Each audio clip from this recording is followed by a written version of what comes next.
How many calories should I consume? Both males and females always ask me that question. Well, for starters, in both of my free fat loss programs, I take into account a much more in-depth detail of how you could truly calculate how many calories you need to lose weight and get to your optimal goal, taking into account your height, age, activity, and a whole bunch of other different factors. But for today, I'm going to talk about the different pitfalls of actually calorie calculating and how, in a way, counting your calories can be very bad for you. So there's three major problems.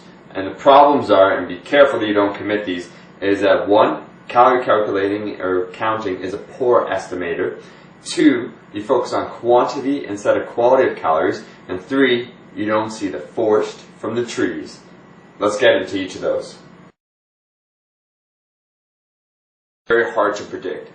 In other words, trying to figure out exactly how many calories are in a food is a guesswork at best, especially when you go to food manufacturers. It's been estimated, especially the fast food joints in different places that sell you, say, prepackaged foods, that they underestimate calories by at least 10 to 20% on average. But even that aside, it being a poor estimator, it's very hard to calculate, and I'll show you why. We got right now just a carton of eggs, and if you take a look, it says that each egg is roughly worth 70 calories.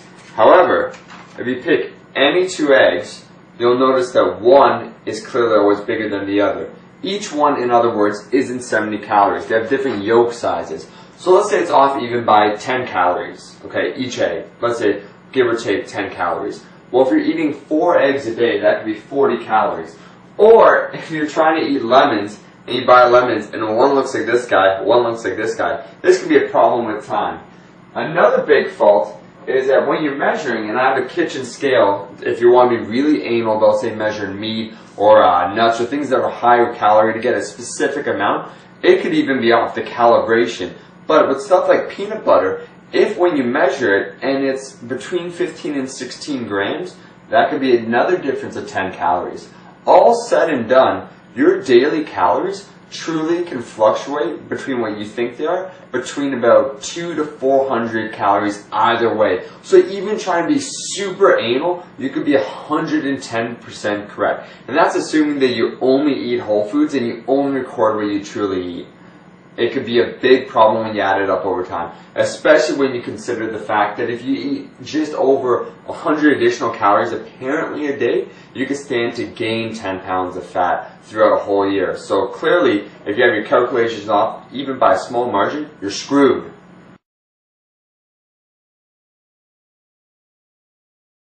Second major fault is focusing on quantity instead of quality of calories.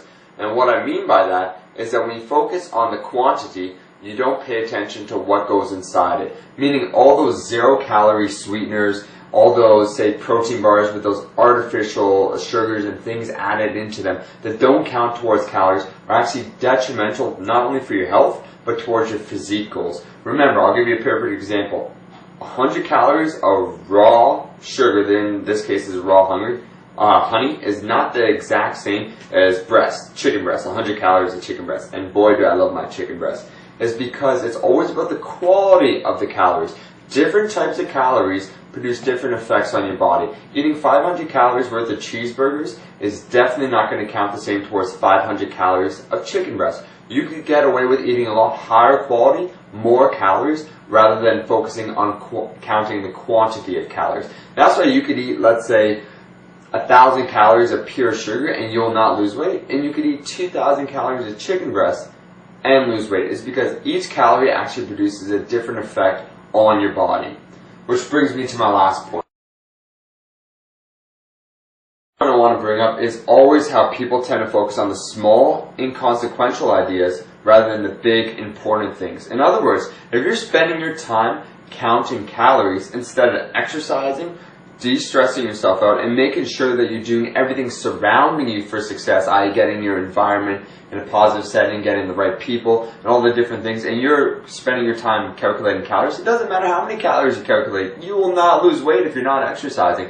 Put it another way, the time spent calculating your calories and adding it up, if you just exercised instead, you lose even more weight, because let's put it this way. If you're calculating your calories, and let's say, oops, you didn't on an off day, and you ate 100 calories more, well, that time that you saved, you could easily burn 100 calories in 10 minutes of physical activity. So always focusing on the more important things, such as exercising more, are always better than focusing on the smaller things, such as writing down how many stalks of celery you ate. It's not going to happen.